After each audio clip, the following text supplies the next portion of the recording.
My buddy Dash for this episode of Double Take. Dave, I just said joined by Dash, but we're joined by Dash Talking and in Dave. the third person. That's person. so weird. The way you feel.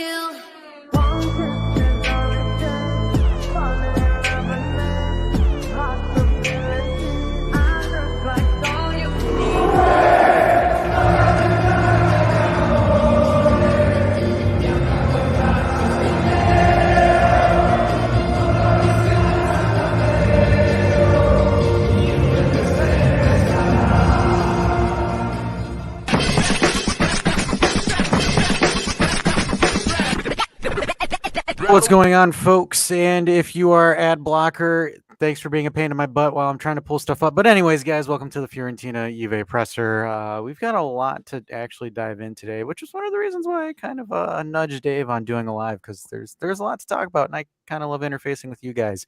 But Dave, how are you, buddy? Pretty good. Thanks. It's good to be back. We did have a few days off there. Last seen on Tuesday, we're there with episode 231. So if you haven't checked that one out, that was a good one. Me and Dash and Farhad, we kind of yelled at each other a little bit. It was fun. Talking about golden balls. Golden balls, that's true. You, however, were a little pissy pants. As you know, yeah, you were a little. I just coming on a little thick. I came out hard because we were talking about the undefeated thing, and I'm like, guys, like, Juve don't care about like undefeated seasons or titles. They only care about the next one. I mean, like, guys, we got 38 of those suckers.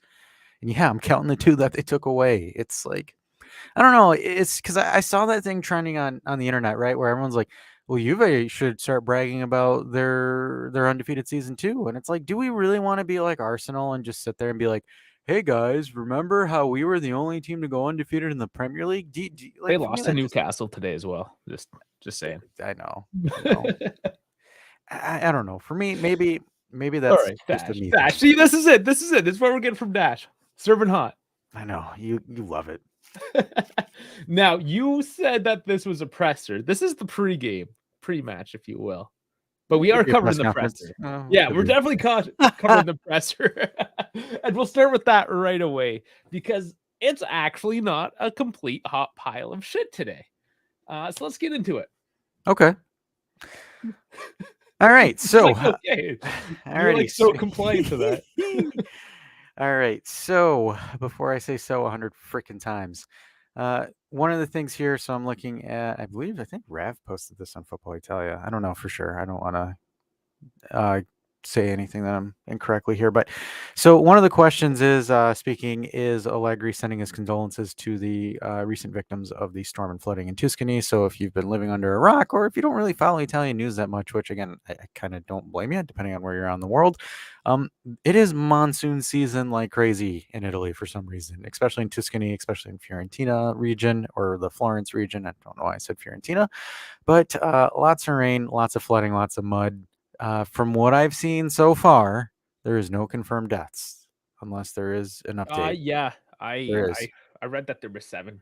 7, okay. So in the region, like in Tuscany, in the region. Yeah, not Florence, the city itself, but lots of flooding, and this is technically breaking news because the Ultras of Fiorentina will not be present tomorrow at the match because they said they are busy shoveling mud.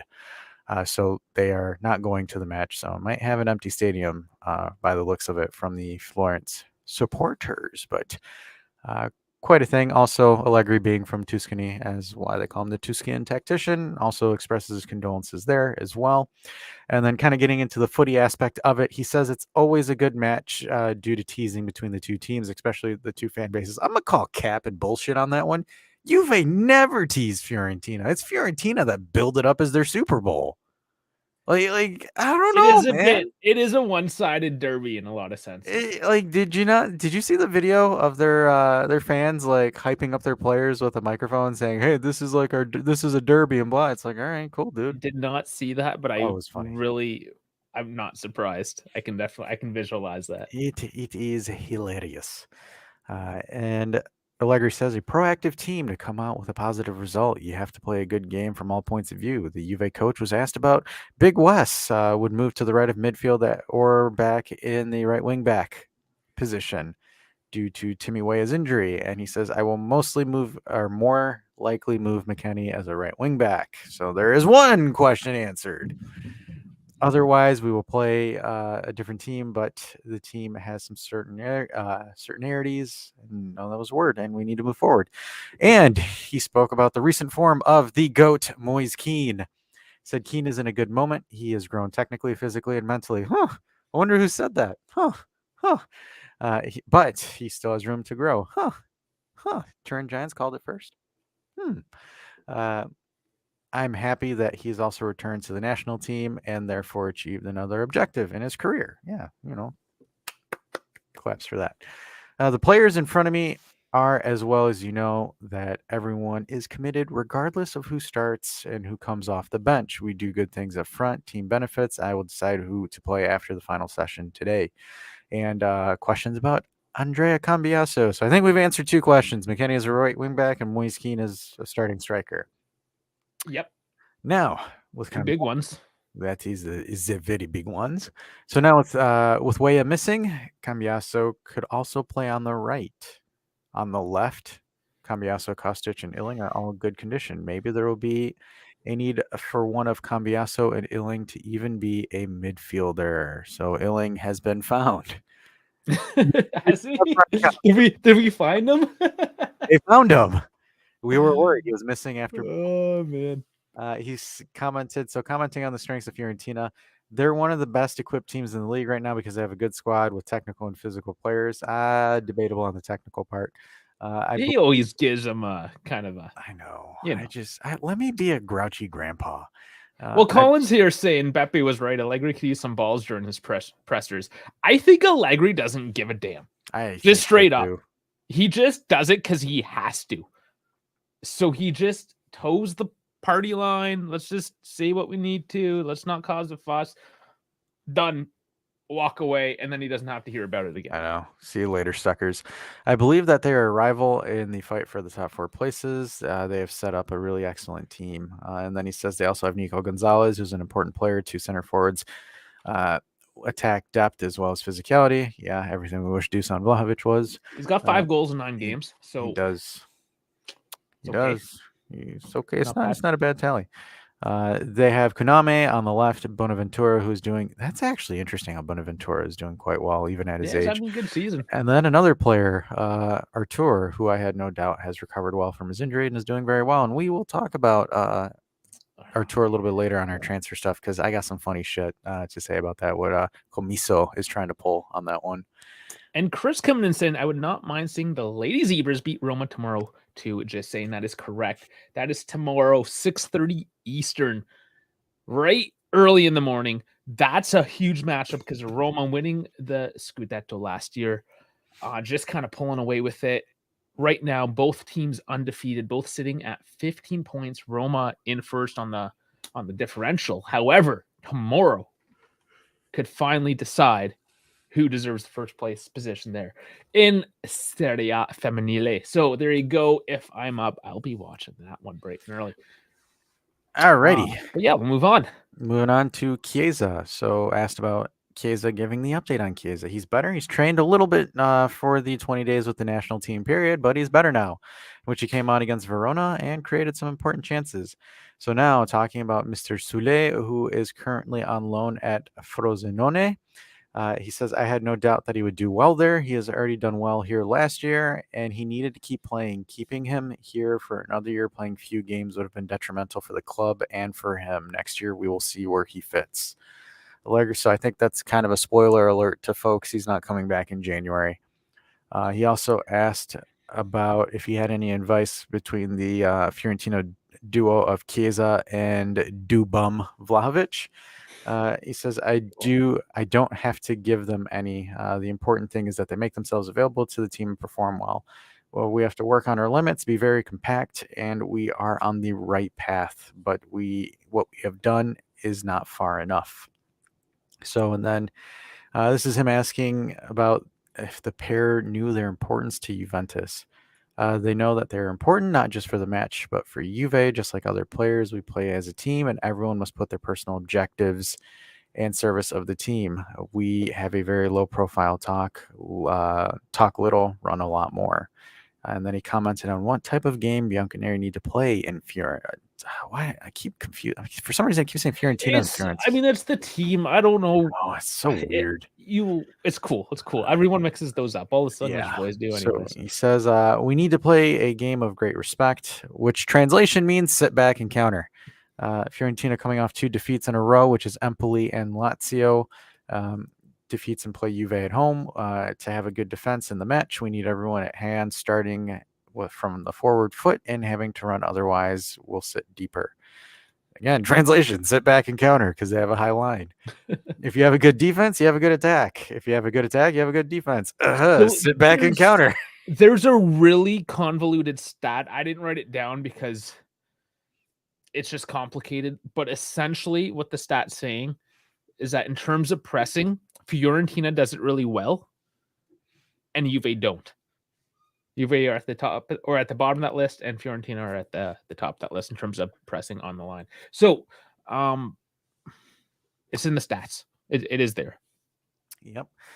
He says, I believe that my son, Decilio, will be able to start training with the team later this month, and more than likely, Alexandro will return before Danilo, so people can start exasperating. He says Danilo is not fit yet, given that he had a very deep injury. Even if small, it can cause a lot of damage if he doesn't recover properly. Speaking with Danilo and the doctors, I believe he will delay. He will return after the international break. We hope to have him against Inter, which is fair because I'd rather have him there than against Fiorentina. He was asked about any hints regarding the possible postponement. I don't know. There are competent bodies that will decide. We will train today and leave for Florence. They have arrived in Florence, by the way. In Florence now? Is that Florence? You just damn it. Half did it now. Damn it. Florence. He arrived. The team has arrived in Florence. The Juve coach spoke about the growth of said squad. Holy hell, this was a long conference. We're a Juve that have alternated good games with less good ones. Also, depending on the opponent, we work every day to grow and build a solid, strong team. We have to improve the scoring percentage. On this, we need to improve finishing and team effectiveness. We can't score. We're not scoring enough. I mean, we bashed that one to hell in the last podcast there. Absolutely. Our strength must be that of being united now and at the end of the season. Finally, Allegri discussed on the last player that we needed some clarification on, Fabio Moretti. He says he needs to get better, do better. Fabio needs to score goals. He shoots often. Favorable situations happen to him, which is true because he did turn that one defender against Hellas and just couldn't get the shot off. But this happened to many young players who, when they get unstuck, manage to score goals. Fabio's a player that moves. Big check on that one. Who receives the ball among his ideas. That was an underhand there. Moretti is one that moves. I know. Vlahovic. Dusan. I think Allegri's just been dunking on him this entire presser. See, and that's the thing. That is the thing with Allegri, because he's a lot more tactful with his words, a lot more political, if you will. If you actually take the time to tease some of these things apart, he is actually dropping bombs. He's just kind of real subtle about it. He's extremely petty, but subconsciously petty. That's the one thing I've noticed about him. His pettiness is subconsciously petty. He still says what he wants to say. You're just not outwardly noticing it until you stop and slow down and read it a little bit. Yep. Anyways, it's there. So that's pretty much it in a nutshell. So I think what we've seen so far is he wants Moretti to do better. He wants the offense to do better. Moise Keane is getting a nod. McKennie starting on the right, possibly Cambiaso in the middle or on the left. And we have discovered where Illing is. We have found him. He is no longer missing. So we got Illing back. And see, Colin, he never drops bombs on the other team because if he loses, then he looks like an idiot. So he always just says he just jerks him off a little bit, but only does it to a half chub. At least and gives him blue balls. At least it's not like what Mourinho said about Dybala. That was hilarious, man. They're like, hey, so what's your thoughts on Dybala? He's like, well, if he didn't have an injury history, he wouldn't be here. I was like, dude, just Mourinho just does not give a shit at this point. He's just like, yeah. I don't know. Is it cowardly or is it just has anybody But has a coach dropped bombs on another team though? Yeah, it's just not something that's professional to do. That's something that you do in beer league. That's like little league coach shit. It's a thing, locker room talk, man, I mean, or locker cool. room material. It's cool to banter. I mean, just amongst friends, whatever. But on national television, he'll get torn apart in all the media. Like, of course, he's not going to do that. I think the only coach I've ever seen like do that is Mourinho. Yeah, and he gets torched constantly. But that I mean, like prime, like in the mid to late 2000s, Mourinho. Sure, Like Mourinho now, he's kind of calmed mellowed down. it, He's but calmed like down a little bit, but he still gets going once in a while, and he 'cause looks like a fool for it. yeah, the only coaches that used to talk shit to each other were Arsene Wenger and Mourinho. Like when those two were playing against each other, like those two like trash talked. And Yeah, then I don't remember. I wouldn't even want to see that because then it just turns into a shit show. WWE. Yeah, it's drama. If I want to watch a fake sport, I'll go watch a fake sport like WWE, or I'll watch like Days of Our Lives or some, I don't know, Beckham documentary. All this made up shit. I don't want made up shit. I just keep it cool, keep it professional. It's a press. Why are we expecting so much out of a freaking press conference?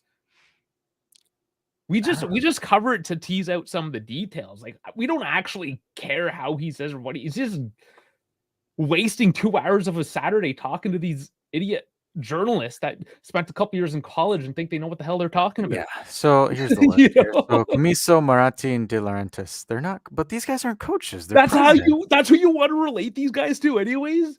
And yes, they're managers. They own the team. They own it. But I mean, like, look at it though. Like, nobody takes Comiso seriously. Nobody takes Maratti seriously. Nobody takes De Laurentiis seriously. No, they're all a joke. Like, everybody memes them because they do that still stuff. Talks about the last film he made in 2008. Yeah. Like, who cares? Like, it's all trash, and I don't want this drama anyways.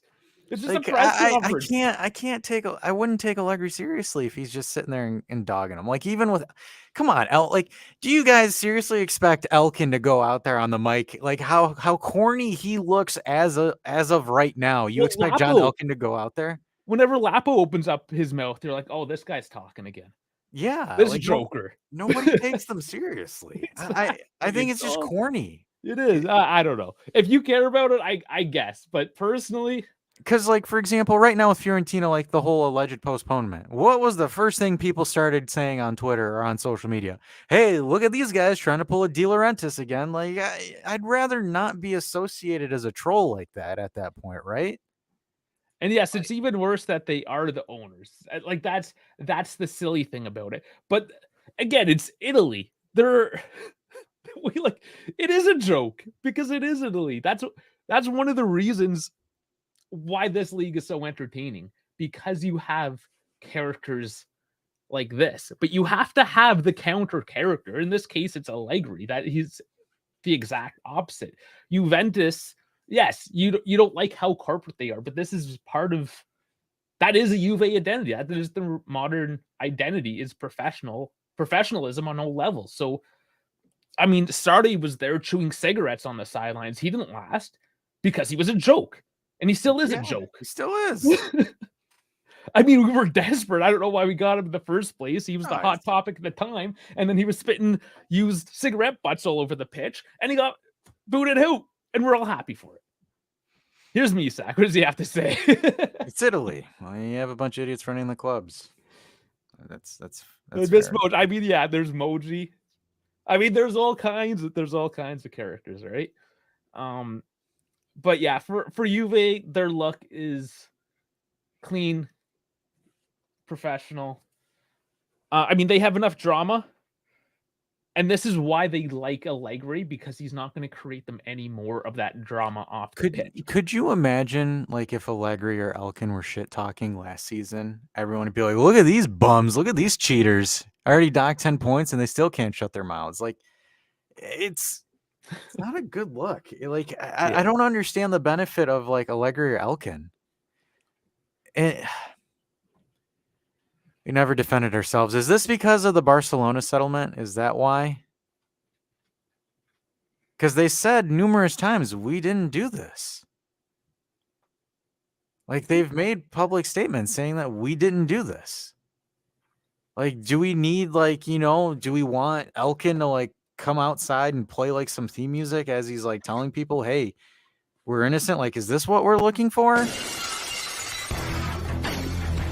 Allegri just shake his head like this, just saying, and that's the bottom line because Massimiliano Allegri says, come on now. Yeah. And I mean, should we not keep these kinds of things behind closed doors? You don't want to disenfranchise your fan base with all this crap. We saw last year, like we're trying to rebuild now, getting the ultras back into things. They saw how bad things have got, how bad they have gotten. And now there's new management and they've seen these things and they're trying to, it's not perfect, of course, but they're making these small steps to open things back up again. And of course, it's going to be a fine balance because the reason why they got rid of it in the first place is because they want to make it family friendly and more open. Obviously, it doesn't quite work that way in reality, right? You completely kill the mood. Actually, good talk. Got to do the name drop. Sam Adamo there with the Bordello and his podcast recently, talking with Azurity TV. He was talking about in England, the clubs there, the stadiums, and he was ranking basically the atmosphere in a sense, right? And just how the English fans, they don't have that same aura about them, if you will, right? They're not chanting, they're not singing. It's not like it is in the rest of Europe, like it is in Italy. And really? Yeah, it's not. That's interesting because he said it's not the same. It's not to the same effect. That's very interesting. Yeah, listen to it. Now that's just one guy's perspective, of course. No, I understand that. I find that extremely intriguing because, like, all the time I see videos of, like, City fans singing chants to Man United or other teams saying your club's not shit, and then, like, the other club says, "Hey, champions of Europe, you'll never hear that," or some shit like that. And I guess that's very interesting. That could be something to maybe dive into people that do. Yeah, because speaking of Sam, I talked to him a couple days ago. He says he wants to come back on for a pod. Yeah, we need to get him on. I was thinking, I don't know. I was thinking a lot of things. We need to get him on regardless. Yeah, we need to get Sam on just to go for some stuff. But that's very interesting. That I mean, of course, that's one person's perspective and whatnot. But that's very interesting because I always thought, like, hooligans and all that other stuff. Kind of, I always associate that with English fans in a sense. Because, like, there's always, even in any kind of international matchup, there's always some kind of shit that goes down, like, in a European city because of English fans. They were talking specifically with the London clubs, so obviously that demographic is a little more proper. Okay, right? that's sorry. I guess I should have maybe. That's a little. That's substantially different because, so like obviously, like Chelsea, that area of London is very. It's quintessentially English, if you will, right? The pinky finger out as you drink your tea. Yeah, no. Well, because look at the London clubs, right? Like, for example, and I love how we've segued out of the game, but you have Tottenham fans who don't really have anything that they can really chat shit about. And you have Arsenal fans who still think that 2003 was 5 years ago. Okay, and Locatelli is saying, okay, so he is clarifying a bit. It's not quite like Italy, but there is still, and yes, I think it was more. It was clearly the London clubs more so that they were talking about. I was just trying to kind of exemplify how, I mean, London really is the perfect example because it is such a corporate city and those people tend to be a lot more corporate. I see that as well in Toronto, right? Like all the Toronto teams, you go to the game there and yeah, there's a few drunk guys in the corner chanting and singing, but most of the people are just like sitting there on their cell phones, Yeah, the funny thing, it's not the same as Italy. I kind of want to draw some light to this, but this was last week, so I don't know if you guys saw it, but Inter versus Roma. You want to know what the Inter fans were doing? They had bananas. Their ultras had bananas, huge inflatable bananas. And remember how, we were harassed by Interisti about being, racist and whatnot, Juventino, Turin people and all that stuff. And yet these guys had the audacity to have bananas and they were throwing the bananas around their stands. Like, come on now. Like, it's too much. It's too much. I found that, like, ironic. Yeah, and Colin saying Leeds here was loud as well. So yeah, we're talking the London clubs and how sanitized. That makes a lot more sense, right? Because you hear them, especially Manchester, Liverpool, those guys, all those like Newcastle. You mean actual clubs? actual clubs. Yeah. That's not, Yeah. Like I mean, I can't be Arsenal to me, like until they start winning consistently, like they're mid in my opinion. Like yes, they're good now, but even now that they're good, they still fucked up in the EFL Cup. Like oh my goodness. Like Tottenham, Arsenal, West Ham, Fulham, Chelsea, like Chelsea at this point, like Chelsea to me is like not even a Premier League club. Like they just brought in with Russian oil money, and then now that they don't have it anymore, they've kind of gone back to where they were before, just straight mediocrity. Yeah. But yeah, that was interesting. I was confused for a minute, but no, we clarified. Okay, I mean we clarified it. Sorry about that misstep. But point is you see these clubs that they sanitize too much, and yeah, it could just completely kills the atmosphere. So it is nice to see the ultras back, and I'm loving it personally. I know the people in the stadium love it. It makes a huge difference. If you have not been to a football match before, it's like no other sport, at least any other sport that I've been to. Even like the closed atmosphere ones, hockey, basketball, when you're in the arena, and it's closed in, it's still there's nothing like a good footy match. Speaking of footy matches, I think we got to go over the starting lineup for this because we actually went longer than we thought we would. Yeah, I guess we did. We did. That was a good topic, though. All right, so pulling up the projected lineups from FOTMob, and I don't know how accurate they're going to be, but Walgani gets to start with Bremer, Tech, and Gatti holding up there, which I think I'm not too worried about. I think that's fine, actually. And then we've got this one's interesting, right? So technically it is a 3-5-2, but this is a 3-4-1-2. So you got McKennie at the right wing back, Loca as the defensive hole, Rabiot as your middle pivot, Moretti as your offensive. Do you think this is accurate, though? Do you have any doubts on that? I don't. Like I think this is one of the few FOTMob W's that I've seen. Okay. I'll believe it when I see it. I have a slight doubt. My only issue is we're probably going to see Kostic start instead of Cambiaso because I don't. Bus. I think he's Frankie made the decision. Frankie blew, Frankie blew my mind with this stat. So Frankie posted it in our Discord. Yeah. Kostic has the most big chances created in the Serie A right now. What the hell do they count as a big chance? Oh man, this is definitely doesn't pass the eye test. That's all I got to say. That's on that metric. Holy smokes, right? Because he just looks so bad. I don't know.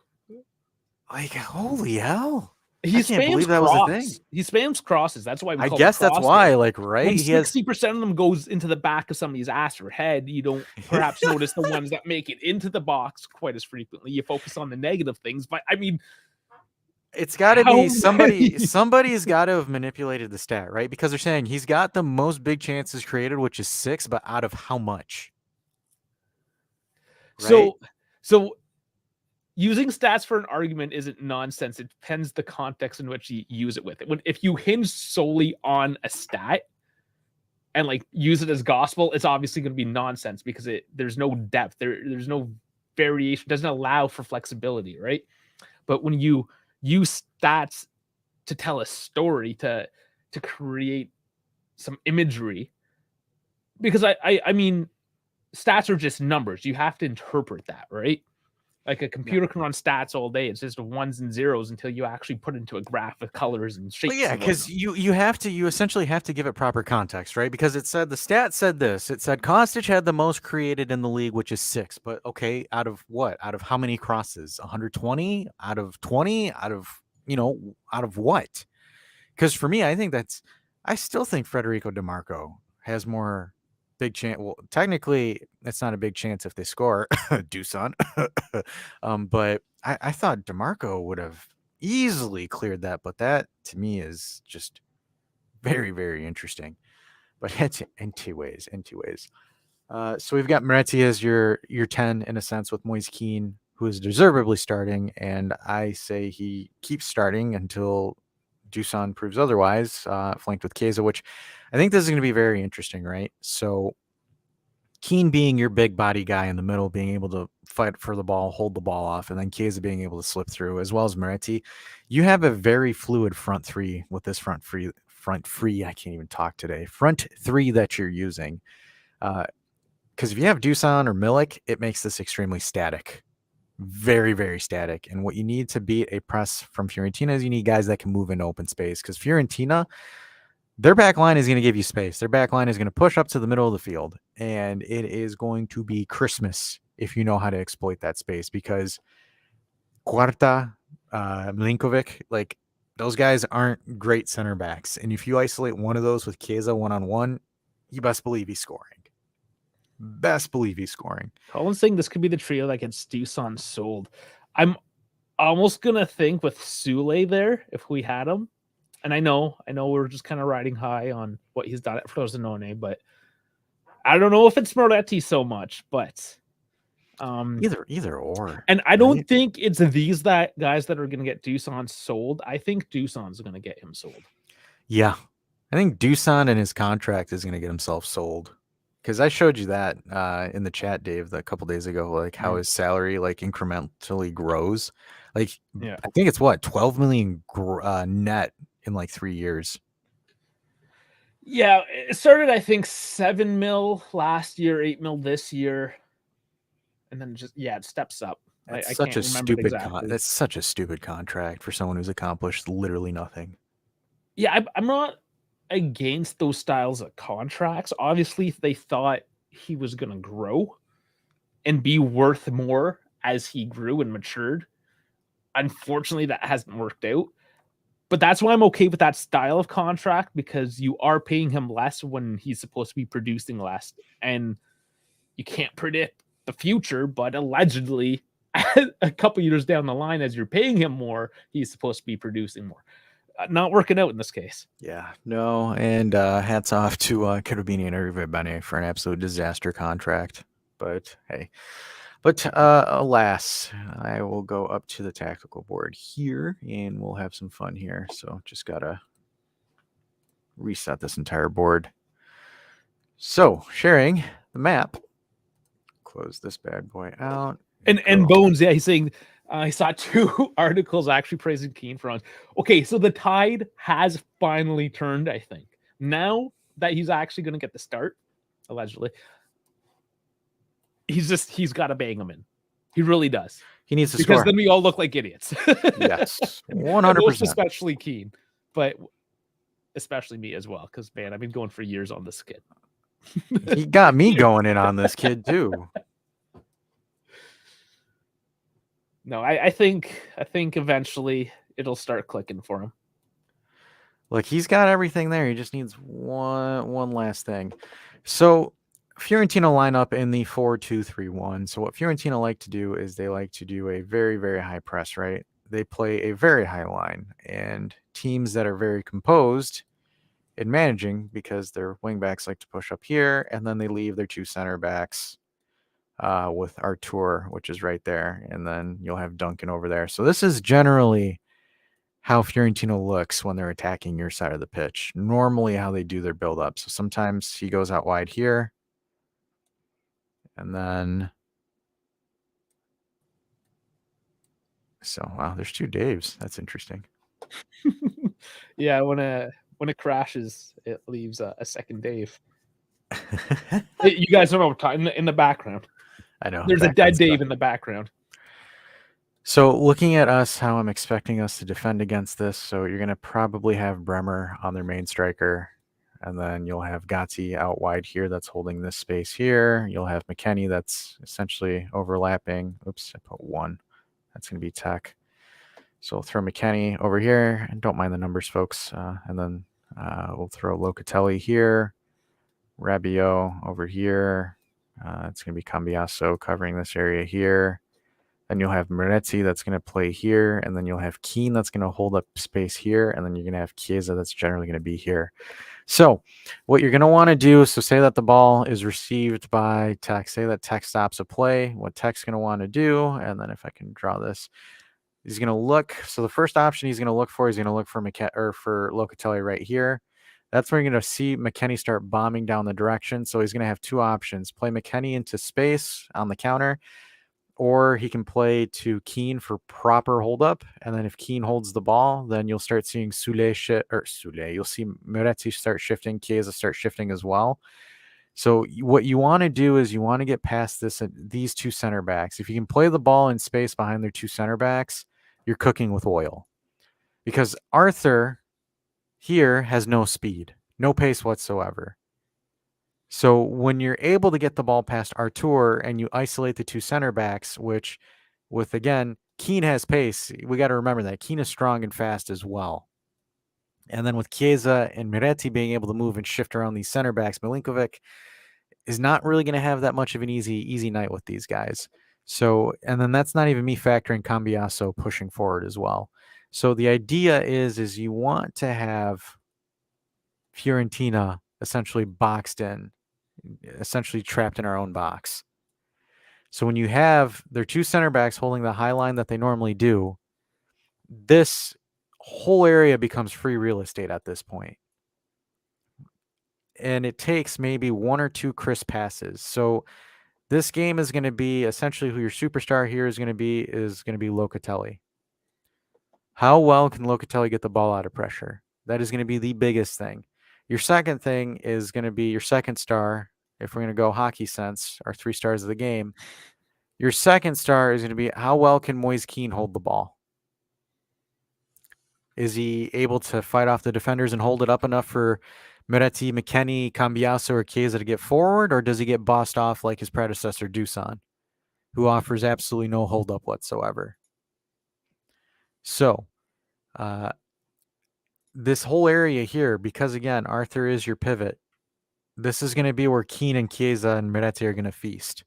If they can find that space in between Artur and able to receive the ball cleanly and then distribute it into locations or into areas, it's going to be very nice. And the one player I'm expecting or two players that I'm expecting to shine on the offensive side are going to be Cambiaso and Keane from their crossing ability. Those two will be able to do a lot of damage here because their wingbacks generally push up very high, especially with Parisi as well. So I really think confidently if Juve can beat the press with a very nice pass or two, they'll be able to really damage Fiorentina. And then if they score early on Fiorentina, you're going to put a lot of pressure on them, and then it's essentially Juve's game. But beating Fiorentina in a nutshell, have your skill players hold the ball, distribute the ball. That's all you got to do. And I'm saying it like it's easy, but it's obviously just like that. Yeah. It's going to be a bit of a grinder, perhaps. 1-0? 1-0, Juve? I kind of want to say 2. 2-0, 1-0, 2-0. Get your predictions in, especially in the Discord where we track and see who's going to be the league winner. It's a bit of a tie. Nobody in a little while. So definitely get them in. We've had a few, I think 1-0, just go for 1-0. It's always a 1-0.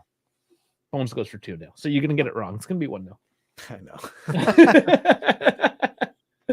All right. So we already mentioned Juve woman nice and early tomorrow. Also, North America, we're changing our clocks. I know Europe did it last weekend. We're doing it this weekend. So it's a 5-hour difference right now. Tomorrow it's going to be 6-hour difference like it's supposed to be. I mean, if you're here, you're here. Tomorrow, just show up before the game. Just check Google. Show up then. We'll be here. So Juve women, 6:30 Eastern anyways. And then the next gen game against Pontevedra is at 10:15 Eastern. So there's your games if you want to watch those. Contracts. Yes, there's a lot of contracts.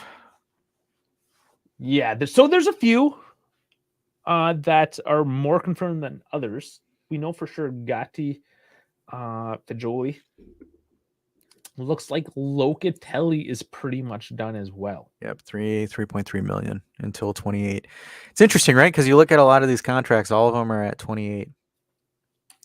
Gatti's at 2028.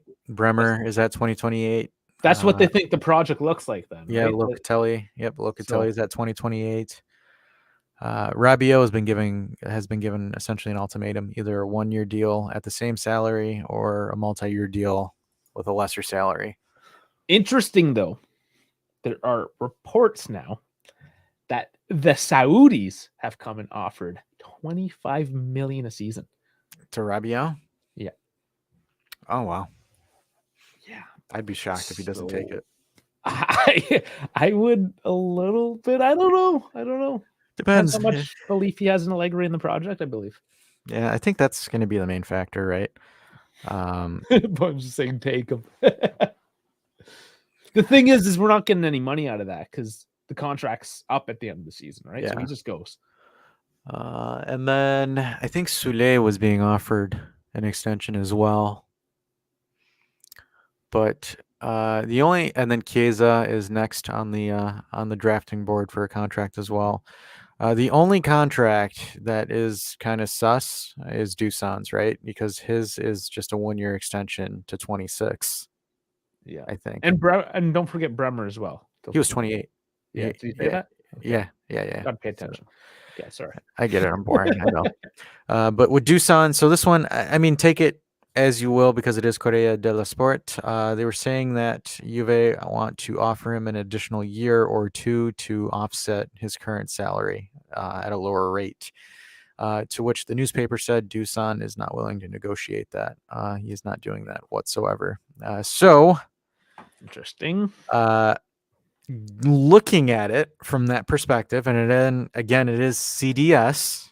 Take it as a grain of salt. I'm not saying that it is gospel, but when a team asks you to restructure your deal and reduce your wage or spread it, it is either one of two things. One, if you are the 5th choice guy and they want to keep you in there for depth, they'll say, hey, you can stay with us, but you have to take a reduced rate. I.e. Daniele Rugani. Or that's coming right through. Or I was getting their later segment. Yeah. Sorry about that. Or they want to make selling you a lot easier because no team will take Dusan on his current wages. And usually when you leave a team, you get a raise from your current wages. So there is no team with half a mind out there, and I say half a mind, that would take Dusan at his current rate and increase it. So what it looks like is Juve are preparing their contingency plan of dropping Dusan. And this is me speculating. And look, I told you guys on the pod, there was warning signs that something like this was going to happen with Gentoli coming in and saying, yeah, we got to get rid of this dude. Mm-hmm. So it's looking more and more like it's certain at this point, like more certain than not, honestly. So I'm hoping that Ten Hag is still manager of Man United and we can somehow entice him to buy Dusan because that guy's an idiot and he might go for it. However, I said this during the summer and a lot of people called me crazy. Hell, we had Juve supporters protest in the next gen first team game about not selling Dusan. Well, Dusan just spat in all of your faces. 10 games in. So you got a huge hate on Dusan. I do because it's a stupid deal that we did. I know we don't like the deal. We don't necessarily. It's hard to say we don't hate the guy. We don't like his attitude, I think is what it is. I think that's my issue because like everyone thinks it's cool. Oh my gosh, he's like doing all this stuff. Oh yeah, look at how much he's yelling on the field. So much exactly. It's like look at the passion, look at the fist bumps, look at him yelling and yada yada yada. Like guys, I can do that. I do that. I know I can do that too on a live stream. Like my issue is the like things. See, I'm excited.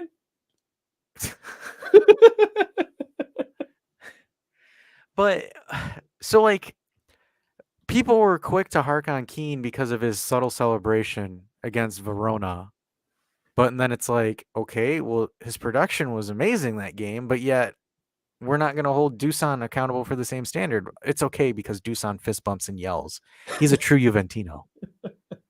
Every week, every live stream. I know. I have to. Okay, Dash. I have to. Dash, stop baiting. Let's move on. Because you're gonna love to trash this one as well. Pogba, 2 years potentially, allegedly. More so than not, perhaps. What do you say? He's done. He's done. That's it. He's done. You heard it from done. Dash. Nothing more to be said. He is done.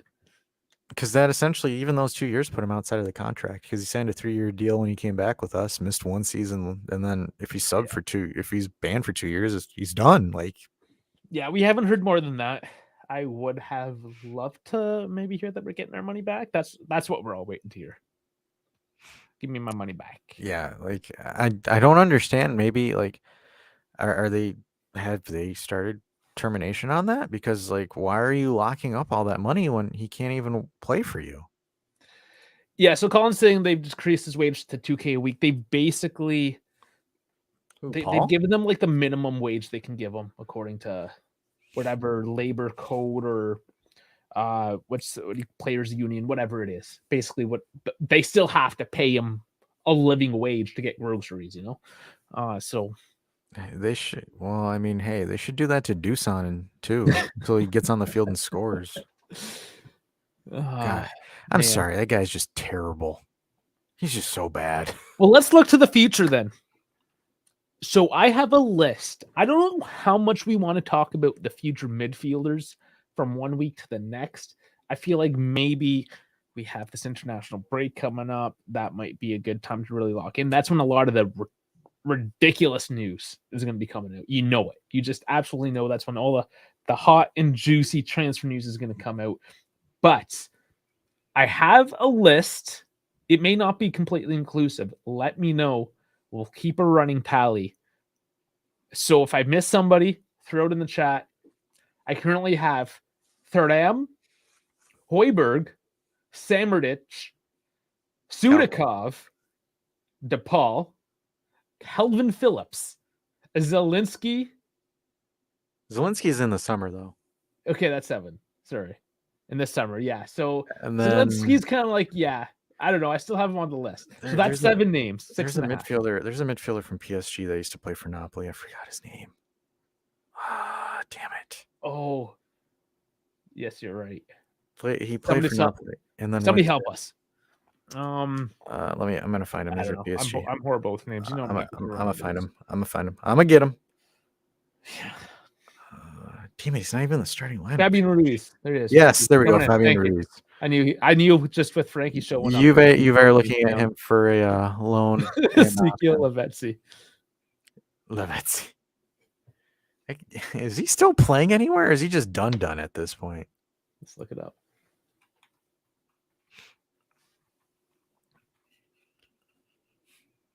Farmer.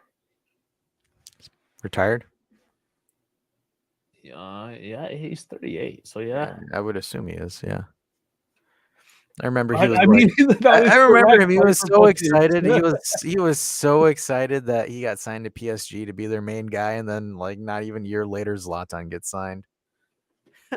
That was hilarious. He's like, I can't wait to be the main striker for PSG. Zlatan shows up, Cavani shows up. He's like, well, what about me?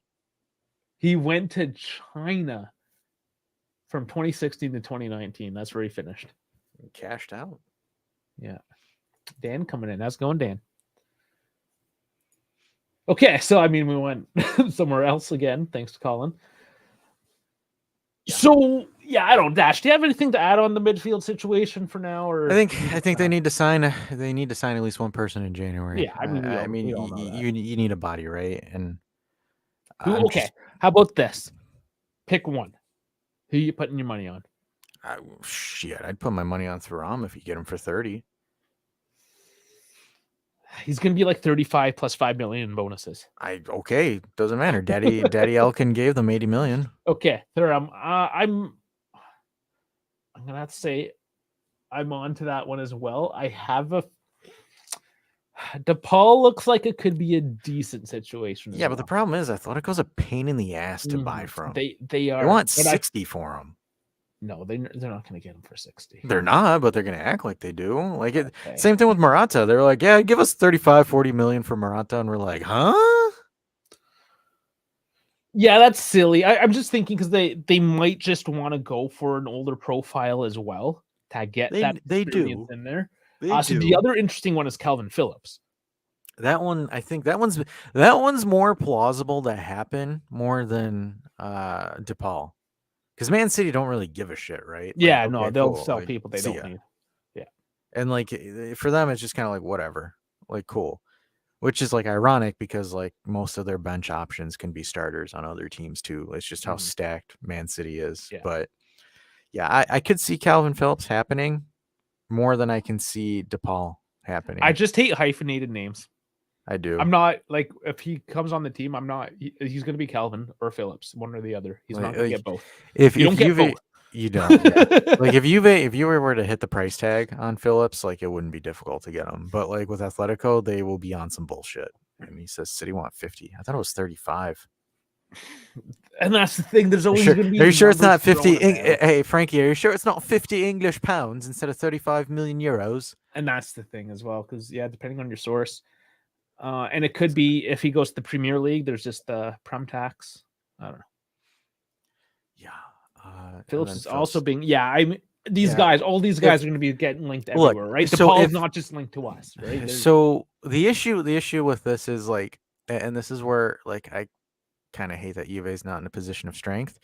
But if Juve were to get into a bidding war with any of these targets, I would not be surprised if Juve pull out of negotiations. Like the only one up Juve would have is if the player wants to come to Juve. Yes. Unfortunately, even though like allegedly I've heard Inter are back in the race for him, they want to try to get him again. But there's already an agreement with Juve in place. There was also an agreement with Inter. Yeah, but that one's broken. I know. One with Juve I'm busting your chops, Dave. But it looks like, and I have a feeling that he was playing the long game a bit and wants Juve, and that's why he hardballed.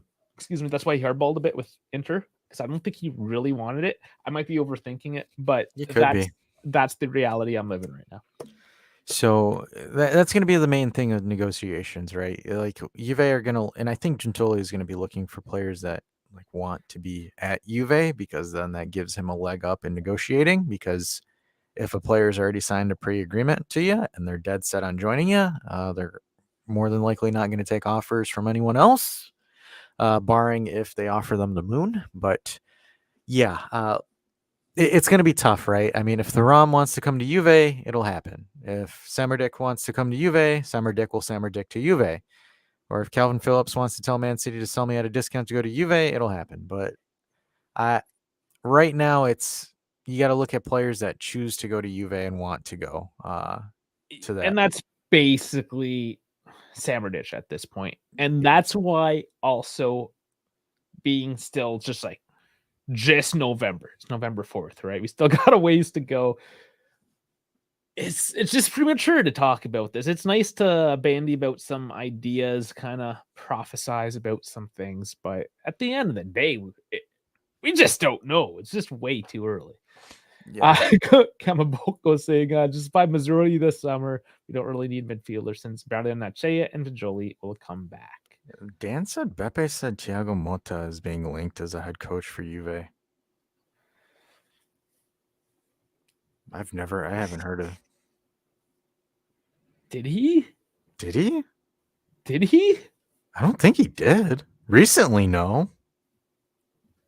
I don't want to. We're not. Was like back then, months ago, like a year ago. Yeah, but I don't know. Unless he did just recently. I must have missed it. That's interesting. What's Vlad saying here? Vlad, you got to go to his comment above. Vlad says, "Hi, can we turn this into a Copa Libertadores live stream show? Habibi Misak would be proud of this shithousery." Oh, he's saying shithouse football. John Kennedy. That's a player. Yeah, I thought. Okay, see, now it makes sense reading the first one. I thought he was talking about American politics. Fluminense up 2-1 in the 100th minute gets a second yellow card for celebrations. Minute later, Boca player slaps the opponent and gets a red. That is such a Boca thing too. That is. That's amazing. Speaking of South America, we should also say Sule is choosing Argentina. Yeah. Yeah, he is. He's not going to play for Italy. I know. Unless Argentina just completely rejects him. I mean, he still has to play a senior game with the team for it to be for sure. You know he's going to wait for a while, right? He says he feels Argentinian in his heart. What do you want me to say? He's Argentinian. Whoever his agent is needs to like step up and slap the shit out of him. The reason why I'm saying that, hear me out. Right now, this is hands down the worst Italy team I've ever seen in my life. He would drop right in there for sure. And it's not just him dropping in right there. He would shine immediately. Like immediately. Because what was Paulo Dybala's biggest issue with Argentina? Lionel Messi played in his position. Guess what position Sude plays? The same exact flipping position that Lionel Messi plays. So yeah, until Messi stops winning golden balls. Until the FIFA plant retires, ain't nobody moving him out of that place. And then when the FIFA, or I like to call him the industry plant, retires, then they might. And then guess who's got free reins to that? Paulo Dybala, right? And yes, yeah, I guess he's just gonna be hanging out, not doing much. You're right. So like, I it makes. So, like, I understand, like, look, hey, if he wants to play for Argentina because that's where he was born, I totally get that. I understand that. But when you're looking at it from a business and / career perspective, not the best move. And I'm not saying this with bias towards Serie A and Italy because, screw Gravino. Like, Italy could not qualify for the Euros and I would still sleep like a baby. Looking at it from a career sense and a value sense and him getting, good international football, I don't know how I feel about that decision, right? I don't think it's the best decision Sule could make, but again, I'm not Sule, so yeah, I mean, whatever time will tell, heart, man. He's gotta. I don't know. Is in his heart. When Messi's on that team, you're not going to be able to shine until Messi retires. That whole team is essentially who can jerk off Messi the best. That is what this Argentina team is at this point, right? Like literally. Yep. This is funny. He's still gonna get balls. Gambachero says John Kennedy with the header. Oh wait, that's not too soon. That was like 40 years ago. You're good. Dan says I hope Allegri doesn't make the same mistake with taking Keane off when Keane was making things happen. Yeah, we all feel that. He did that the last two matches.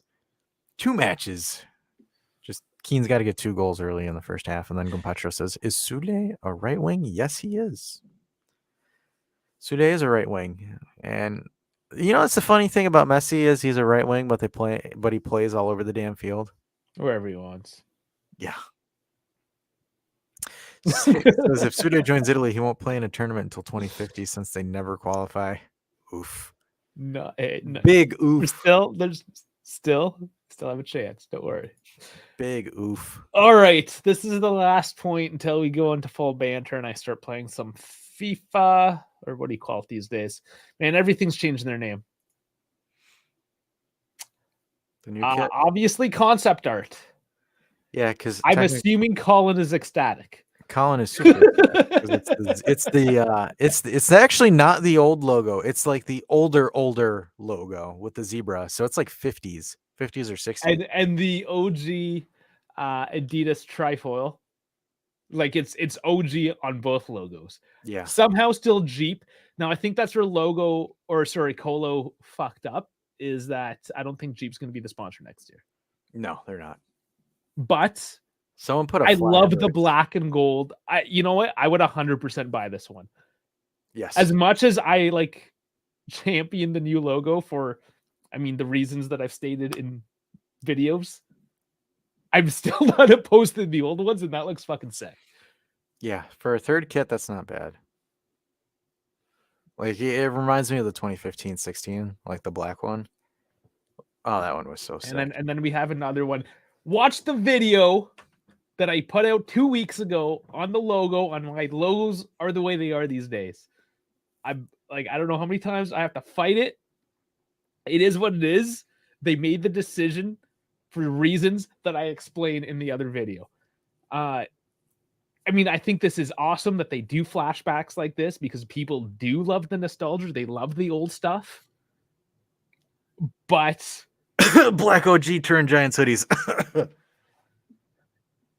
Yeah, I mean, if we can get an limited run, we're trying to find a way to get a limited run of these going, Colin. I know, because I do want one as well. That's what I'm saying. Like, there's a time and a place to drop in the OG, just classic gear, and it's amazing. But if that was just the way it was all the time, then you would just be old.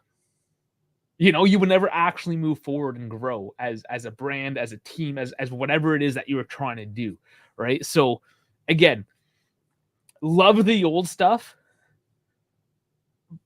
but we also have to, like, the future happens, right? We don't want to be left behind. So Because we see what's happening in the rest of Italy. People are getting left behind because they can't build stadiums. They can't get TV deals, for instance, right? So, and they need supplemental income. Jay Chris is saying, do you think that they change the logo and go back to the updated? No, because Juve are getting really, really invested into the fashion scene. like, They I'm wearing it, right? Yeah. Like, you can't put that old. If I had that old school logo on there, I would Just look looks like tacky. Nono. I'd be like, Yes. "What's Nono doing with the polo with the crest on? Who are you? How old are you?" Yeah, You know? from if you look on Juve's Instagram page with their heavy involvement with Adidas and releasing their clothing line, I don't see Juve going back to like an oval or like a traditional footy crest, right? Like I just don't see it. Like Juve are really trying to push this clothing line. And honestly, from that perspective, and I know people, you may not care, and that's what I'm saying. Like, it's not just a very singular thing. Like, the logo's good, the logo's bad. It's multifaceted. So watch that video. I know it's an hour long. We get into a lot of it. The reason why it is so long is because I want to get into what logo design is and what old style design is, what new style design is. I brought a guy that wrote an article for Creative Block, a graphic design website. Brought him in to talk about it. There's just layers. That's what I'm saying. I'm not saying you have to love the new one or hate the new one or feel anything about any logo. It just, I feel it helps to understand why things change, because it just gives you may not like it, but at least you can be like, okay, I understand why. So there's a whole hour of it. Go watch it. Let's move on from that. Jesus. Always get so caught up on it. Now. You got to launch your stuff now. Yes, I do. Yes, I do. So we're gonna simulate the Fiorentina match on EAFC 24. So I'm trying it live this time. The frame rate isn't going to be great this way, but it's the easiest, most fluid way we can just jam it into a live like this. Yes. So Dash, you got to do all the comments. You got to. I can't tab it out because it's gonna mess my system up. I gotcha. So it's all you now. Let's get to the game. Let's go. Match day. It's good to have the whole crowd as well. Yeah, I like it this way, gotcha. actually. So Chris responds with, "I can't agree. I love the J, and I understand the reason behind it, but they are football first. They can't put that behind them for the sake of a clothing line. However, the problem is the clothing line makes them more money, because right now, Juve need to look at different sources to get money. I hate saying it, and the thing, right? Like, it's not me saying, I'm not advocating for it, right? However, in the current sense or the current lifestyle of how things are, Juve need to look at different revenue streams, because the football isn't paying them enough right now. Because if you look at it, Serie A, FIGC flopped on the recent TV deal. We lost. We're making less money in the next TV deal. Yeah, so they lost money on it. And to compensate, Juve are trying other avenues, different things to do it. That's why Juve got heavily invested in gaming. They have their own esports team. They have, again, their clothing line, fashion line, shoe line, everything like that. Juve are trying to find different avenues to make more money, because and I mean, not all of it doing it for them. Not all of it pans out, right? Like nope. English Twitch. Yeah. Yeah, that didn't go too well for them, but it's the honest reality right now. I mean, if Juve were making enough money off of footy alone, we would be getting awesome transfers. We would be getting, they wouldn't be as heavily invested in the clothing line, what they were doing. But and one of the things Agnelli saw before he left was he saw the writing on the wall, and he was like, "Hey, we need to pivot and make Juve into a more global / corporate brand." And people can get pissed off about that and say, "Well, we're a footy club. Why are we?" Look, Juve is trying to be self-sustainable as much as possible, and to be that at this point, look, we can criticize Barcelona all we want, but they're doing anything and everything to generate money, whether it's renting out the new camp for weddings. I was about to say that, yeah, like point right there. I'm telling you, renting it out for cash, mortgaging their future, giving their stadium name rights to Spotify. Fortunately, you got to do what you got to do to make the bread. Like, for example, Inter essentially selling their soul to China with Suning, even though it's kind of ironic because China limited their funds and how much they can invest. Milan being sold into American owners. It's a lot, right? There's a lot of things right now you got to do to compensate because unfortunately it can't be like the Premier League where you get money off TV deals or you can get money off just the football itself. So it sucks, but it's the current reality that it is right now. Dan says the problem Juve need investment or new ownership if possible. But you're not going to get that investment in a league that doesn't allow a lot of growth either. Dan, right? That's part of it. Dan, Exor, the holding company, is one of the richest companies in the planet. The company that owns Juventus. Exor wants Juve to be self-sustainable. What that means is that Exor is not pumping a shit ton of money into them like a lot of other these richer clubs. Because Exor has already invested nearly $1 billion in the last 5 years in capital gains to Juve, just so Juve break even. Exor don't like that. And Dave, who scored that? Ducey gets it. You started him? How dare you? I just go with the default lineup. Dave. No, I'm kidding. Well, yeah, I wish you could do that in real life. Yeah, really. Juve have one of the wealthiest owners on the planet. Exor is quite wealthy. Their portfolio is huge. They just don't want to invest money consistently. They want Juve to be their own thing, their own entity, their own sustainability. Because they've dumped in a lot of money with that. And they're just kind of like, okay, you guys got to be able to handle your own business. Chris says, there have been a lot of low-key rumors of being sold to Amazon or Apple. I know it's far-fetched, but it wouldn't surprise me if it happened. Maybe not 100%, but maybe part owners. Yeah, they're talking about minority stakes. Yep. Yeah, like and that's normal. That's what they're saying. They do want American offshore investment. That's not hidden. It's just who and for how much. So this is the one thing that Juve are trying to do and they want badly is they want American investment. They want to be in the American market. That's what grew the EPL. America, when it comes to sports, is number one, hands down. That's why the Saudis are making deals with the devil, right? So let me entertain you guys with this because he brought up Amazon and Apple. So here's the thing about Amazon and Apple. What do those two currently have? Streaming services. Prime Video and Apple TV. Right now, Amazon. Do you guys know who Amazon has a contract to stream games for? EPL. No. Boxing. Yeah, they do have a few matches. Yeah. No. Like dedicated. Okay, but who else? dedicated to Amazon. The NFL. The NFL. Okay, that I was thinking. Thursday Night Football. Yeah. Amazon got the streaming rights to Thursday Night Football. Now, who does Apple stream? The MLS. They have what is the MLS season ticket or season pass where you can watch all the MLS games on Apple TV. So the reason why, Chris, there was rumors with Apple and Amazon is because Juve, in my opinion, are going to try to find a way to take themselves off of Sky Sports or DAZN. Which I think is brilliant. And go for the business owner. Yeah. And go into an exclusive partnership with Amazon or Apple TV to broadcast all of their matches, with the exception being Champions League, right? Because that's a totally different thing. And so is Copa as well, right? They have to make separate deals for all those different. Yes. Yeah.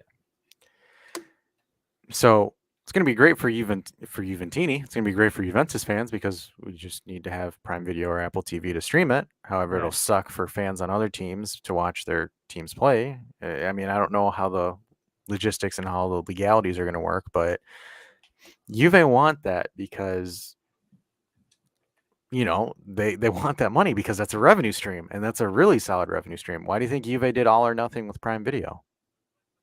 To And get that's their why they were doing the Twitch stuff as well, because it was a deal with Amazon. yeah. They just extended it past like the initial contract that they made with Amazon. Yep, that's correct. And if you guys remember watching All or Nothing on Amazon or on Prime Video, who was the player that they featured the most outside of Ronaldo? McKennie. McKennie was one of the biggest stars. Yeah. And And he is McKennie, as well, because obviously he's a big name. yeah. And McKennie just came to the squad too that season as well. Like he was Yeah, but they did do like a focal piece on him, yeah. Yeah. So The only issue I really see, and I mean we can nitpick, sure, but in terms of today's landscape and just the way things are going, the biggest issue is the fact that Juve have to do this alone. And we've seen this as well. Remember when it was 4 different teams went to Pro Evolution Soccer that one year when Pez was really good, like 2018? yeah, Juve did it. Yeah, Juve were one of those ones like, okay, like this is a fresh revenue stream. We're just getting more. Let's do this. They're just always looking for new opportunities. And again, not all of them work out. The thing with Pro Evolution Soccer, just like Twitch, I mean, Italian Twitch is still there. It's still there. But not complete successes, right? But they're trying, and they're just dipping their toes in different revenue streams. And if they stick and that revenue stream works, like clearly their clothing line is, because I got a bunch of it. Dash has a bunch of it. I know KB keeps on buying stuff from the store. Yeah. I mean, we're buying it. And it's got the logo that people hate, right? Yep. Absolutely travesty. But there's a how the hell can he do that in the game? What is that? Like, yeah, and Dan, a lot of things didn't work out at Leeds. Yeah, that whole squad was a disaster. Yeah, that was a bad season for him. So look, and here's another thing that Juve did against the curve. They started the Next Gen Academy. They started the women's team, and then guess what? Everybody in Italy is now trying to follow suit with it because they're like, "Oh shit, we should have probably did this." And they will if they get Amazon or Apple. And I will absolutely hate I hate Apple so much, and if I have to buy an Apple subscription to watch Juve, it's better than Fubo. But I'm going to do it. That's the thing. They know they're going to do it. Just like we're buying their clothing with the apparently travesty of a J. I mean, because it works. It works. Oh my god, I couldn't catch that one. They dummied me. So look, Juve are trying to tap that American market. Whether you guys agree with it or not, that's totally on you, right? But it's the reality right now. We can say, Juve need to stop twerking for the U.S., but that's where the cash is right now. It's the only way to be sustainable. That or sell out to the Saudis or Qataris or whatever oil offshore Arab country that might have the money for you, Yeah. And Chris, are you talking about the white one, black half sleeves, pink stripes? I think that's it. So if so, I got that one and it is fire. See, there's another thing that we bought. That my mama gave that to me for my birthday.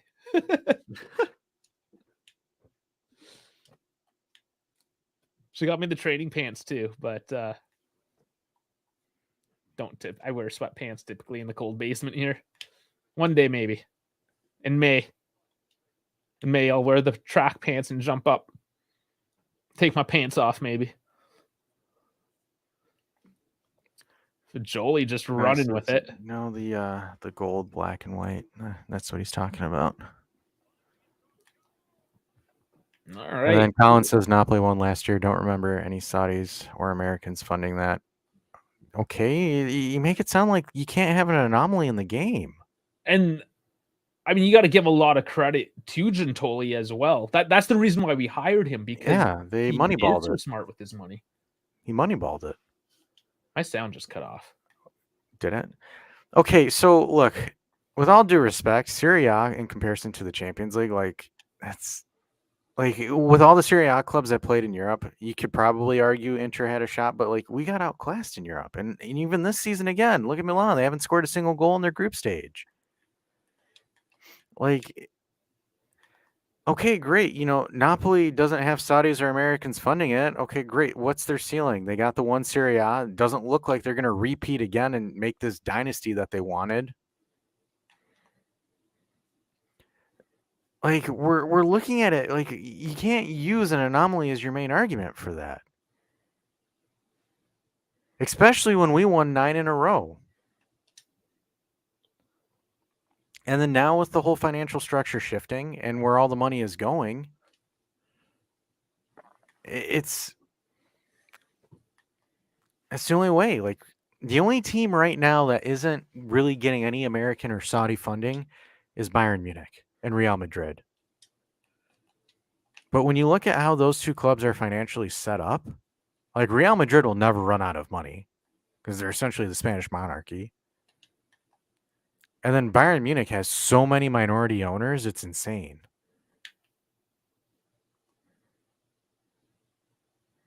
And then, okay, so what kind of context and history am I leaving out?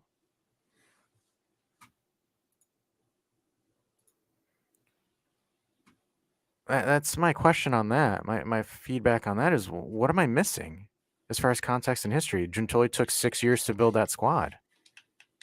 Because Giuntoli came in about 16, 17 is when he first went over to Napoli. So he built that, took him about 6, 7 years for them to win that one Scudetto.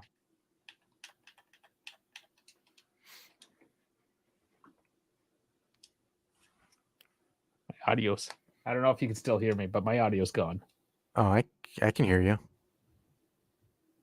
Can you hear me? Throw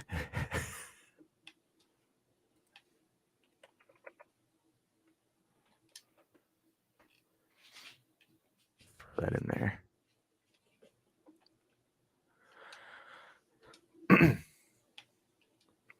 Because, like, for example, with Inter winning the title, Inter took a lot of investments from China, especially with their purchasing of Lukaku, which was nearly 80 to 85 million. I mean, even Napoli, they invested a huge ton of money. That was De Laurentiis that let that go. He says 20 years ago, when our league was the strongest, competition was high, foreign investors wasn't an issue. When teams sold out in England is when we started to see this gap. Chris says, when's your next call-in show? It's going to be tomorrow after the Fiorentina match. And then winning 9 in a row with no competition isn't the greatest badge of honor. So let me ask you this. Okay, so 20 years ago, it was strong. Unfortunately, it's not the case anymore. It's shifted, right? Teams sold down England, and we started to see this massive gap. Okay, so either it's just kind of how life is, right? You either evolve or you get stuck in where you're at. Because now look at the gap with Italy and all the other international teams at this point right now. Yeah, we had that hot moment, but it's I don't know, man. Like you got to adapt to what the market is. You're gonna, like, for example, you end up like Notts Forest. Notts Forest was dominant in the 60s. They never adjusted. And then Notts Forest now is like, what? And ironically, they have more Champions Leagues than most of your big teams now. And in regards to winning 9 in a row, I mean, are we to, like, you can say it's no badge of honor, but why though? Like, we did what we needed to do and no one else could catch us at the point. So I don't know how I feel about that. And Dave won. Even though he's just like quietly because he can't hear me because his audio is gone. That's funny. I'm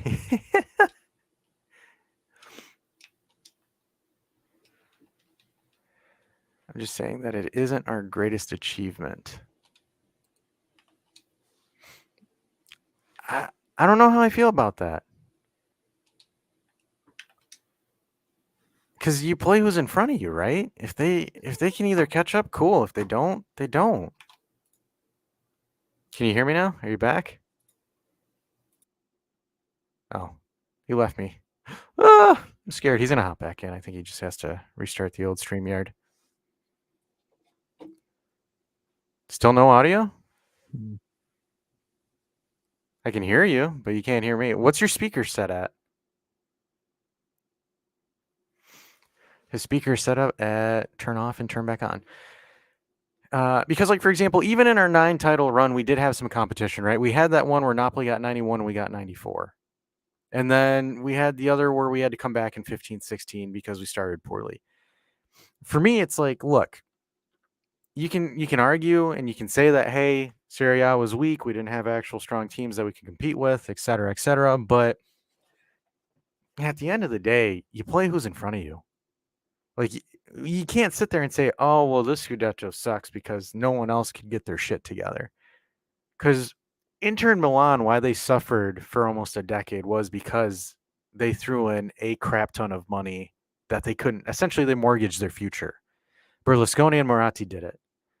And guess what? They're not owners of the clubs anymore because they dumped a lot of money and got nothing out of it. Or essentially, they've dumped more money than they actually got a return out of. And that essentially put Milan and Inter in their banter eras for a decade. With Napoli and De Laurentiis, he moneyballed it. They started moneyballing it after they sold Cavani. They're kind of like, hey, let's build some guys, some Napolitanos. Let's kind of adjust the team and build it from there. They did. They did win their Scudetto last season. In my opinion, I do think it's in part of blaming Inter and Milan for underperforming. That Napoli grotesquely overperformed of their expectations. But again, credits on those because they did what they did, right? It's not Napoli's fault that Milan and Inter shit the bed. It's like, for example, Leicester City back in 15-16. Arsenal underperformed. Tottenham underperformed. Chelsea underperformed. Man City underperformed. They took advantage of the situation and they did what they needed to do. And then what happened to Leicester City after? Nothing. That was it. So when you have a bunch of, like, you can say, like, for example, that's why it's one of those things, right? You play who's in front of you, and that's how it is. Like, I don't know. I'm not a big fan of saying that, like, our 9 consecutive titles are in a row that is not that impressive. And then, like, for example, with Bayern Munich, they're 10 in a row. It's not their fault that Dortmund had a chance to win it and absolutely fumbled it the last game of the season. It's just kind of how footy is. You're back? My audio just completely wigged out. That's funny. But yes, I'm back. So I think this main topic that I've been going in while you've been sorting yourself out is what do you feel about the 9 in a row? It's great. I mean, towards the end, it was almost expected, and then you lost some of that fire. So it's kind of good to be fighting for it again because there's that excitement back. But at the same time, you would never just say, no, I wouldn't take 9 in a row. I like the question. I wonder if we should drop the link in and just do like a impromptu call-in show, because I'm not really, like, I think this might be a good topic to talk about. But so the idea is that like, for example, the 9 in a row wasn't like impressive because the competition was weak, and then I'm arguing saying that, look, you play who's in front of you.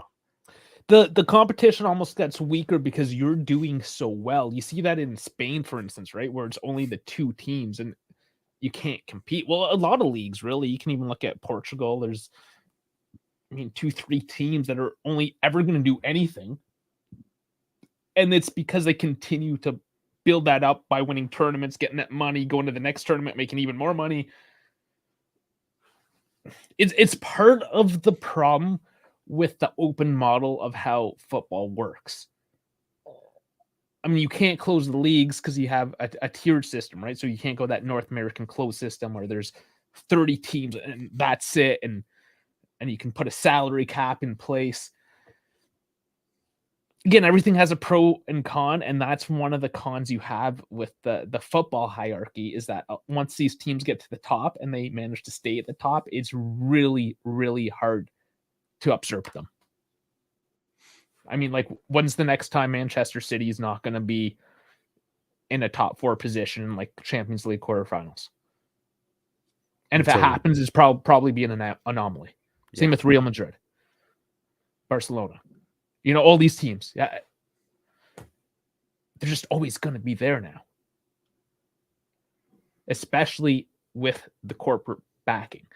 Now, yes, I mean, something could happen in the world. Especially with the way things are, right? Like if a World War III happened and certain financial backing goes completely away because there's this massive war, whatever political unrest, we can make anything up. And yes, the whole hierarchy can change. But barring any huge upset in the world order, this is it. This is what you got.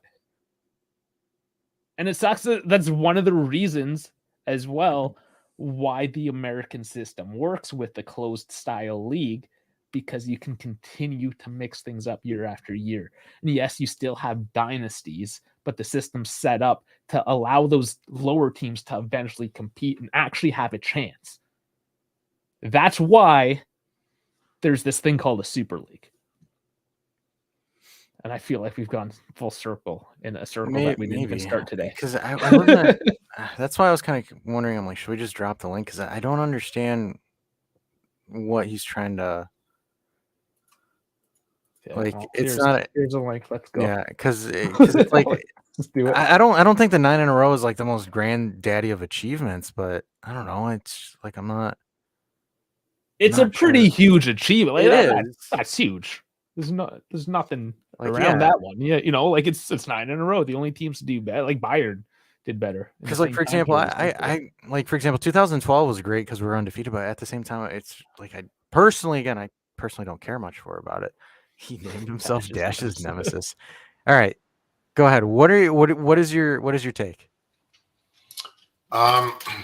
Not even a hello or a reach around, eh? Just right to business. I want it hard and stiff. Pause. I mean, at least I know he doesn't want to make love to me. He just straight wants to fuck me. There you go.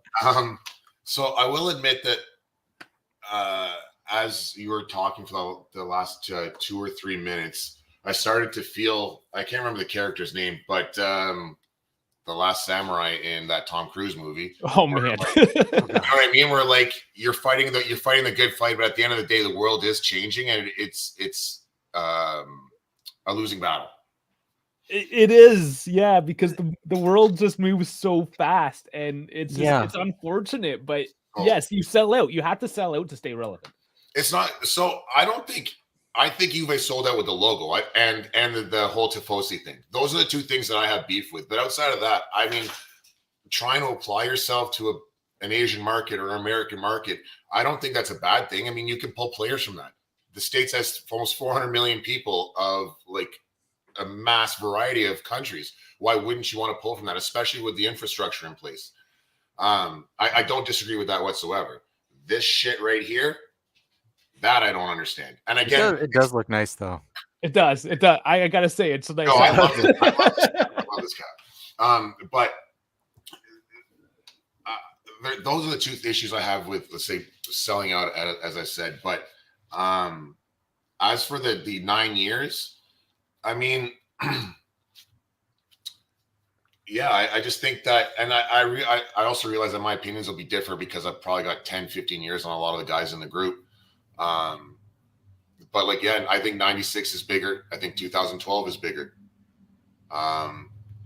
So, and that's definitely part of it, right? You've seen more and you have nostalgia to certain things, right? Because there's certain memories that lock into your emotions. And yeah, absolutely. I mean, you don't shake that. That becomes part of who you are. Well, especially like I was 12 years old for that Champions League in 96.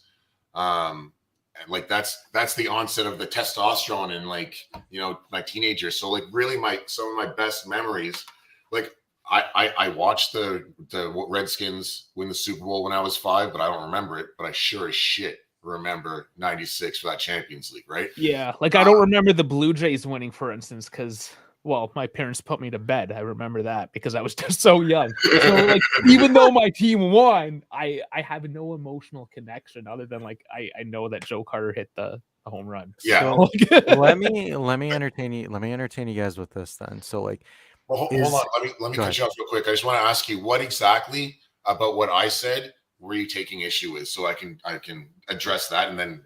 So mine was saying it wasn't like, for example, because the competition was weak, right? My argument is like, dude, like my thing was this is like we played who was in front of us, right?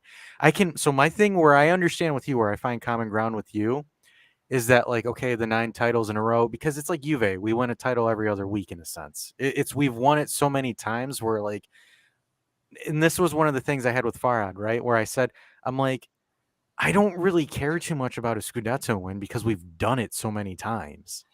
My thing where I had issue with the argument was when you were saying like it was like the competition, right? Like the competition wasn't strong. Like I understand the competition wasn't strong, but like we can't control that, right? We play who's in front of us.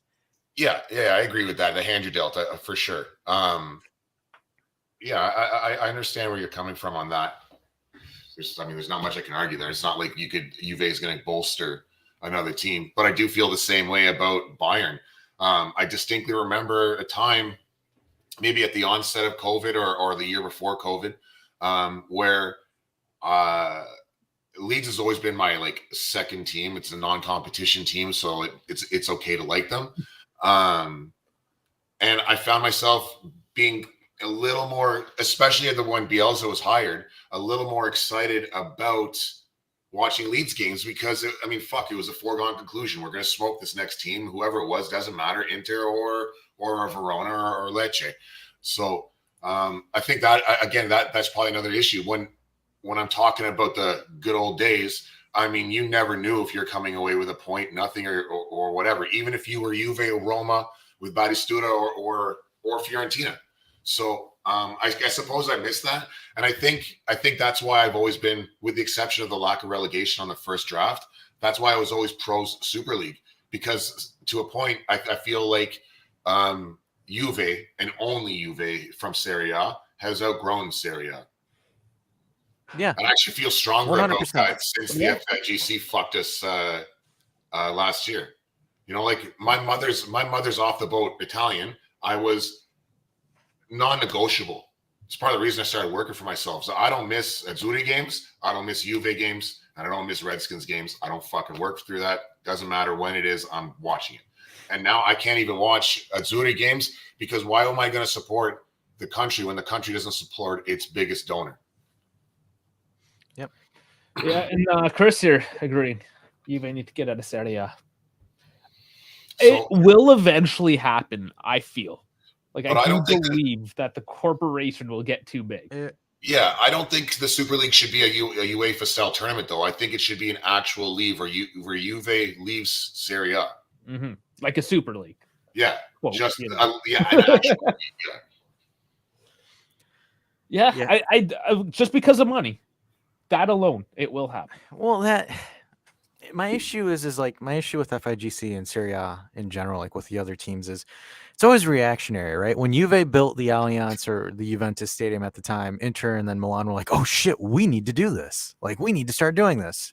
Like, every other team was like, oh crap, we need to do this. Like, even Rocco Commisso, when he bought Fiorentina, was like, I need to do this. But then Italy, for some reason, is just like, no, you guys can't do this. And like, ironically, the only thing Rocco Commisso was able to do was build their new training arena with the money that he got for Dusan and Chiesa and Bernardeschi, because it costed like $100 million. So it's like 168 million or something. Yeah, so pretty much all the Bernardeschi, Chiesa, and Dusan money went to their new training facility. But that was my issue. Like, this is my biggest issue with Serie A, and like with, for example, with Juve, right? In Serie A, is like Juve can't compete with the Titans of Europe with, like, for example, a traditional financial structure with a traditional way of making money, unless Serie A or FIGC drops the shackles that it puts on Juve. The only way I can see Juve really like challenging or exchanging body shots is through A, the next gen, and then B, from a minority investment. That's the only way that I can see them doing it. Next gen is absolutely key, and Juve's dropped the ball in the fact that they just waited so long to start it. But I mean, thank God they have. But they just need to be able to use it. So, like, again, like, to touch on the debate I was having with Misak, that's why I don't think Nicolucci should be shipped off for Samardžić. I think he should find out what we have first. And I'm not saying for a year or two. Like, let's give him a half dozen games. If he doesn't adjust, then yes, okay, fine. I think we'll see him in the Coppa Italia. It wouldn't surprise me. I think because where we should, yeah, like I think you'll see them in the Coppa Italia matches. You'll see Dean, you'll see Hans, you'll see all those guys there. Vlad wants to ask us, and this is why I was asking you earlier. He said, Thoughts on the Barcelona fine imposed by UEFA today? It was a slap of the wrist compared to what happened to us. So essentially what happened was for financial irregularities, Barca is still allowed to play in the Champions League, but only have to pay $500,000 versus Juve, where we were banned for an entire season. So I'm going to put on my conspiracy hat here and say that Sheffrin had a personal vendetta against Juve because of Agnelli. And there's Gravina involved as well. And Gravina being involved as well. So I think it is bullshit because essentially it is the same thing Barcelona got in trouble with. It just kind of goes to show that there is biases in your governing bodies. Dan, don't think of it as UEFA and FIFA allowing a European Super League. They are becoming that Super League because they hold the cards. It'll be them morphing or evolving into it. It won't be. Yeah, I don't see them losing the monopoly at all. No. And then they're going to make their next industry plant, which is Pionel Capesi or something like that. Kamaboko just saying he still doesn't understand what the Super League is, just never paid attention. Okay, just quick and dirty. It's a closed league from all the top teams essentially from Europe. So you'll have Barca, PSG, Manchester, Juve, Inter, whatever, all those teams, and they play. And depending on the version of it, there might be some sort of promotion relegation, but it's basically just the top teams playing. It's like if you take the Champions League, but just make it a season-long competition. You want to know something funny? Who's copying a European soccer model right now is the NBA with their in-season tournament. So they've essentially done the Coppa Italia for the NBA. Yeah. Like there's cup matches now every Tuesday and Thursdays in the NBA. And like, it's actually really funny. I'm gonna have to pay attention to that. That might be, as long as they can get rid of that stupid time wasting in the fourth quarter in the NBA. Yeah, get rid of that. I'll start watching. Well, the reason is because the players don't take the regular season serious anymore. So like the NBA is like making a Coppa Italia, so people watch it. I mean, Chris, just because you agree doesn't make it not a conspiracy. No, Dave hears the word conspiracy and his ears perk up. I think what Dash said is probably closer to a fact than anywhere near a conspiracy. Yeah, I would as well. But that's what every conspiracy theorist would say, wouldn't they? Well, no, we're not talking about the fucking moon landing here. We're talking. No, but like talking about like. But we would believe our own bullshit. That's what I'm saying. Did you know? I think we can refer to precedents this time, though. No. No, I think so. Obviously, the issue with this and being able to compare it for a 1-for-1 is like we don't have the details of both cases and whatnot, and I'm sure we'll never get them. However, when you're looking at it from a narrative perspective, where like for example, the grounds of the punishments for financial regularities, ours and theirs. It's kind of bullshit, right? Like, for example, we don't know the entire context. And I'm pretty sure Barcelona did a lot more worse financial irregularities than we did because of what they were doing. Essentially, they sold their unborn children for money and they've sold practically everything just to make a buck. Whereas Juve were kind of like, maybe this guy is worth a little bit more than that guy. Maybe 5 million more. It's okay. So, like, it's always going to be tough, and UEFA will never release the documentation, so you'll never be able to make that 1-for-1 comparison, but it is some baloney. Baloney. My Newfie wife's favorite thing to eat. That's a Canadiana joke. Colin, do you get that? Newfies and baloney? No, I don't. Baloney's disgusting. It's a Newfie thing. Okay. Never mind then. That went over everyone's head. Any Newfies out there would understand. But no, sir. I digress. No, sir. I'm a city boy. What can I say? I picked the best. CT boy. Newfoundland doesn't have any cities. I mean, St. John's. St. John's counts. 500,000. I'd count that. It's decent. Yeah. I mean, I can't really think too much of in Ottawa. Ottawa's nice too. But anyways, I think we covered it all and then some today.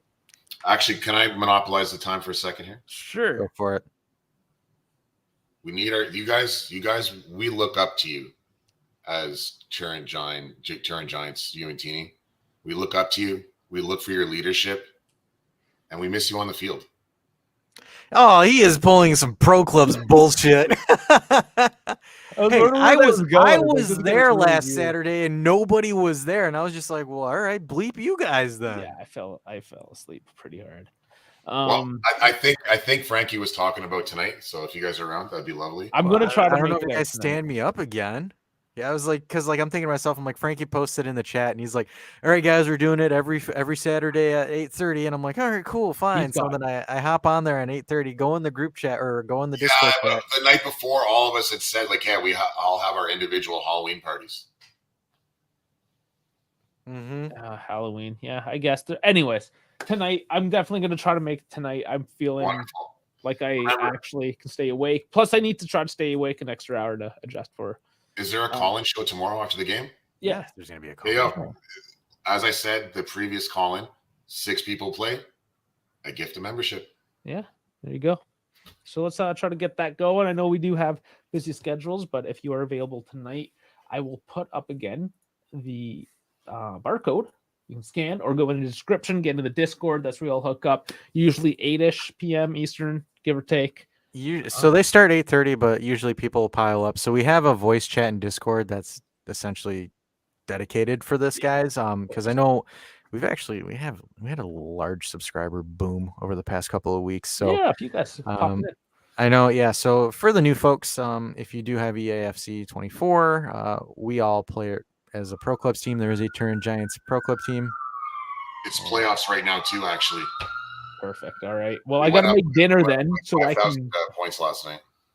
Gotta make dinner, gotta eat, and get back on to the FC. Seems like.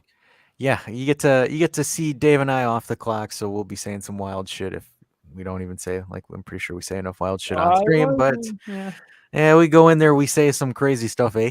But we do a lot more dick jokes. We whip out the schlongers there, huh? Just absolutely the old Johnsons. But we do have some fun stuff. Frankie says he'll probably play a game or two before I have to leave and drink my ass off. It sucks to suck being a Packers fan. I know. Puts you into early alcoholism, right, Frankie? But any hoots. Just side screen it. Yeah. Just play while you drink. If there's anything you should spend your hard-earned money on, it's just a cheap second, like 1080p monitor, just so you can have the sports run. Trust me. It's definitely worth it. Yeah. I'm even considering another one. I don't have enough. Alrighty. Boys, gotcha. All right, Kyle. We'll see you. All right, take care. And Dan, sorry. Yeah. Dad. Oh boy. Weird. Okay. He's got a job interview on Sunday. Well, good luck with that. Hopefully you don't miss the Juve game. Well, no, because it's gonna be in the evening. Hopefully you don't miss I don't know what type of job it is. Maybe it is something you do in the evening. Where you call people dad.